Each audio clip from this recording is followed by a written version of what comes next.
ಕಲ್ಲೇಶಣ್ಣ ಕಲ್ಲೇಶಣ್ಣ ಕೆರೆಗೆ ಹಾರ್ತೀರಿ ಅಂತ ಹೋದ್ಲಂತೆ.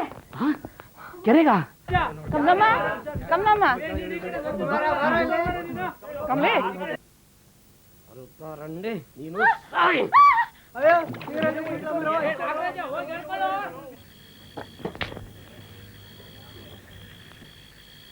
ಈ ಹಳ್ಳಿ ಮುಂದೆ ಬಗ್ಗೆ ಸರಿಯಾಗೊಂದು ಕಾಪಿ ಮಾಡಕ್ಕೂ ಬರೋದಿಲ್ಲ. ನಾನು ಪೇಟೆಯಲ್ಲೇ ಕೆಲಸ ಮಾಡೋದು. ಕಾಪಿ ರುಚಿ ಏನು ಅಂತ ನನಗೂ ಗೊತ್ತು. ಅಜ್ಜಿ, ಕಲ್ಲೇಶಣ್ಣಂಗೆ ಜ್ವರ ಬಂದಿದೆ. ಕಾಲಿಗೇನೋ ಗಾಯ ಆಗಿದೆ. ಜಿಗಿಣೇನೋ ಹಾವ ಕಚ್ಚೇನೋ.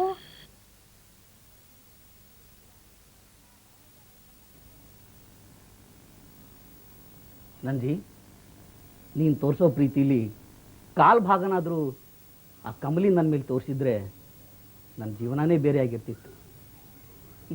ತಂಗಿ ಅಂದರೆ ನೋಡು, ನಿನ್ನ ಹಾಗಿರ್ಬೇಕು. ಹೊಗಳಿದ್ ಸಾಕು, ಗಂಜಿ ಕುಡಿ.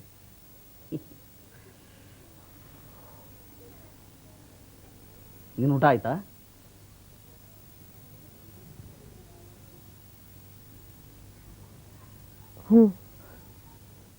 ಮೋಂದಿಯಾ, ಬರೀ ಸುಳ್ಳು ಕಣೋ. ಸುಮ್ಮನೆ ಊಟದ ಶಾಸ್ತ್ರ ಮಾಡೋದ್ಲು ಅಷ್ಟೇ. ಅಜ್ಜಿ, ನಾನು 4 ತುತ್ತು ಅನ್ನನಾದರೂ ತಿಂದಿದ್ದೀನಿ. ಅತ್ತಿಗೆ ನಿನ್ನೆಯಿಂದ ಊಟನೇ ಮಾಡಿಲ್ಲ. ಕೋಣೆಯಿಂದ ಹೊರಕ್ಕೂ ಬರ್ತಾ ಇಲ್ಲ. ಹಸುವಿನಿಂದ ಸಂಕಟ ಆಗ್ತಾ ಇದೆಯೋ ಏನೋ. ಹೀಗೆ ಉಪವಾಸ ಇದ್ದು ಯಾರ ಮೇಲೆ ಸಿಟ್ಟು ತೀರಿಸ್ಕೋತಾರೋ ಗೊತ್ತಾಗ್ತಿಲ್ಲ. ನೀನಾದ್ರೂ ಒಂದು ಮಾತು ಹೇಳೋ. ಯಾರೋ ಮಾತಾಡಿಸ್ಬೇಡಿ ಅದನ್ನು. ಹಚ್ಕೊಂಡು ಸಾಯ್ಲಿ ಅದು. ಅವಳು ಚಂಡಿ ಥರ ಹಠ ಮಾಡ್ತಿದ್ರೆ ನನಗೆ ದುರ್ವಾಸನ ಥರ ಕೋಪ ಮಾಡ್ಕೊಳಕ್ಕೂ ಬರುತ್ತೆ ಅಂತ ಅವಳಿಗೆ ಅರ್ಥ ಆಗಲಿ. ಯಾಕೆಲ್ಲ ಮಕ್ಕಳ ಥರ ಹಠ ಮಾಡ್ತೀರಾ? ಒಂದು ಕಾಲಕ್ಕೆ ಊರವರೆಲ್ಲ ನಮ್ಮನ್ನು ಹೊಗಳ್ತಾ ಇದ್ರು. ಇದ್ರೆ ಅಕ್ಕಮ್ಮನ ಸಂಸಾರದ ಥರ ಇರಬೇಕು ಅಂತ. ಇವತ್ತು ಊರಿನ ಜನ ಎಲ್ಲ ನಮ್ಮನ್ನು ಆಡ್ಕೊಂಡು ನಗೋ ಹಾಗಾಗಿದೆ. ಒಬ್ಬರು ಏತಿ ಅಂದ್ರೆ ಇನ್ನೊಬ್ಬರು ಪ್ರೇತಿ ಅಂತೀರ. ಅಜ್ಜಿ, ಬಾಯ್ಲಿ.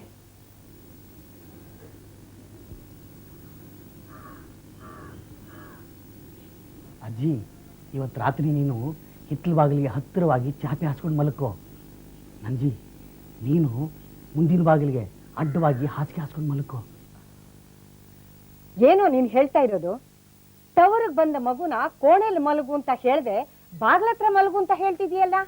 ಹಾಗಲ್ಲ ಅಜ್ಜಿ ನಾನು ಹೇಳೋದು. ಆ ಹಲ್ಕ ರಂಡೆಗೆ ಇನ್ನೂ ಸಿಟ್ಟು ಕಮ್ಮಿ ಆಗಿಲ್ಲ. ರಾತ್ರಿ ನಾವು ಮಲಗಿದ ಮೇಲೆ ಬಾಗಿಲು ತಕೊಂಡು ಹೋಗಿ ಮತ್ತೆ ಕೆರೆಗೆ ಹಾಕೊಂಡ್ರೆ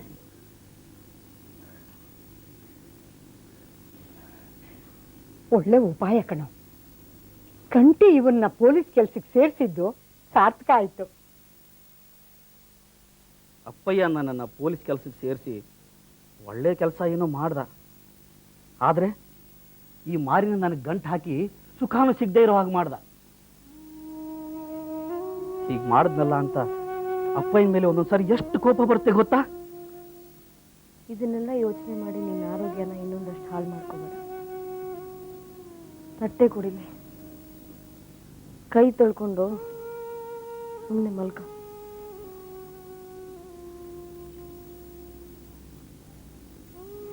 ಮಲ್ಕ.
ಅಜ್ಜಿ ಅಜ್ಜಿ ಅತ್ತಿಗೆ ಎದ್ದೋದ್ರು.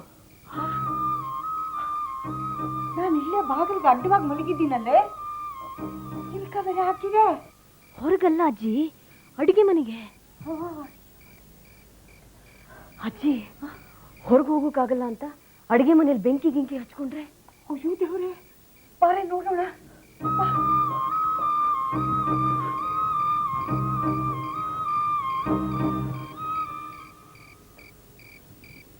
ಹೊರಗೆ ಹೋಗೋಕ್ಕಾಗಲ್ಲ ಅಂತ ಅಡಿಗೆ ಮನೇಲಿ ಬೆಂಕಿ ಗಿಂಕಿ ಹಚ್ಕೊಂಡ್ರೆ? ಅಯ್ಯೋ ದೇವ್ರೆ, ಬಾರೆ ನೋಡೋಣ. ಬಾ.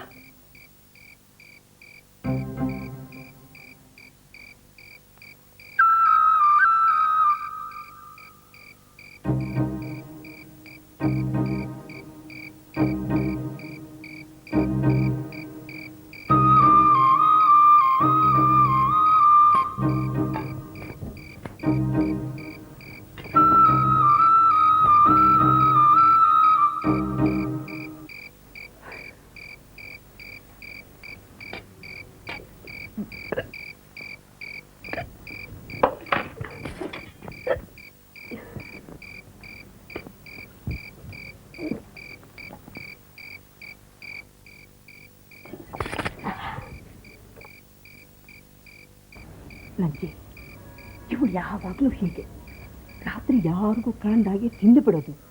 ಬೆಳಗ್ಗೆ ಎದ್ದು ನಾನು ಯಾಕೆ ಉಪವಾಸ ಹಾಕಿದ್ರಿ, ನಿಮ್ಗೇನು ರೋಗ ಬಂದಿದೆ, ನಿಮ್ಮ ಕೈ ಸೆಟದೋಗ ಅಂತಾಳೆ. ಅತ್ತಿಗೆ ಯಾಕೆ ಹಿಂಗೆ ಮಾಡ್ತಾರೆ? ಎಲ್ಲರ ಜೊತೆ ಜಮ್ ಅಂತ ಊಟ ಮಾಡ್ಬೋದಿತ್ತಲ್ಲ.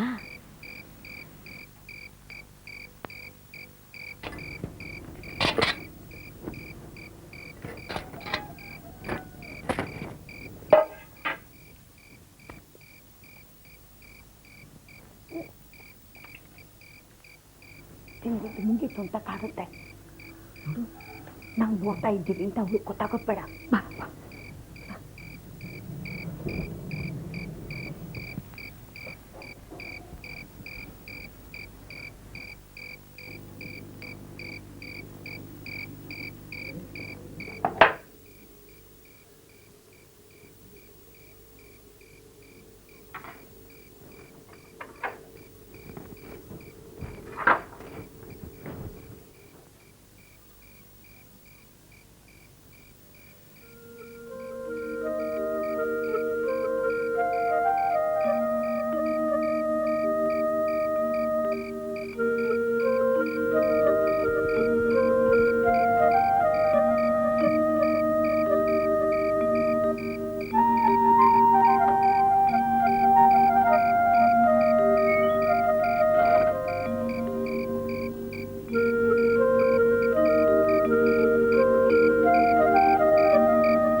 ಅಜ್ಜಿ, ಯಾವುದೋ ಮೋಟರ್ ಕಾರ್ ಬಂದು ಮನೆ ಮುಂದೆ ನಿಂತಂಗಾಯ್ತು.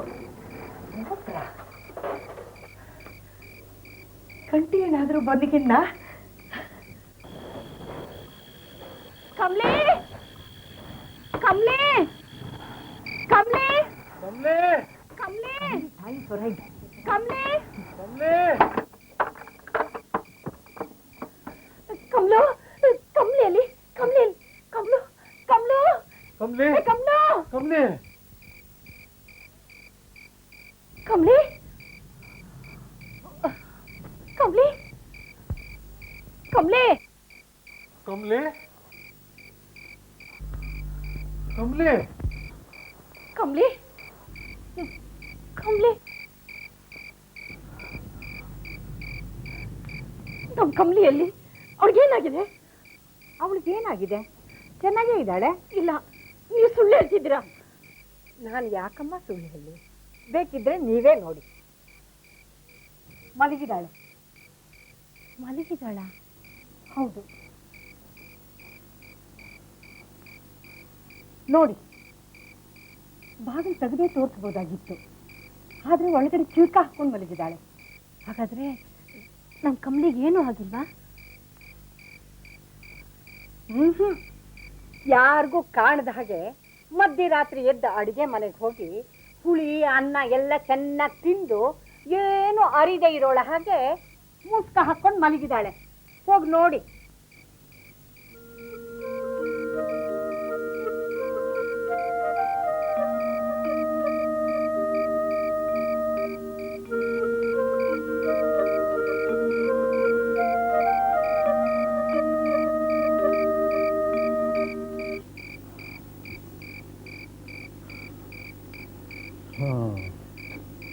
ನಮ್ಗೆ ಯಾರೋ ಸುಳ್ಳು ಸುದ್ದಿ ಕೊಟ್ಟಿದ್ದಾರೆ. ಯಾವ ಸುದ್ದಿ ಮಾವಯ್ಯ? ಯಾರು ಕೊಟ್ರು? ಏನು ಅಂತ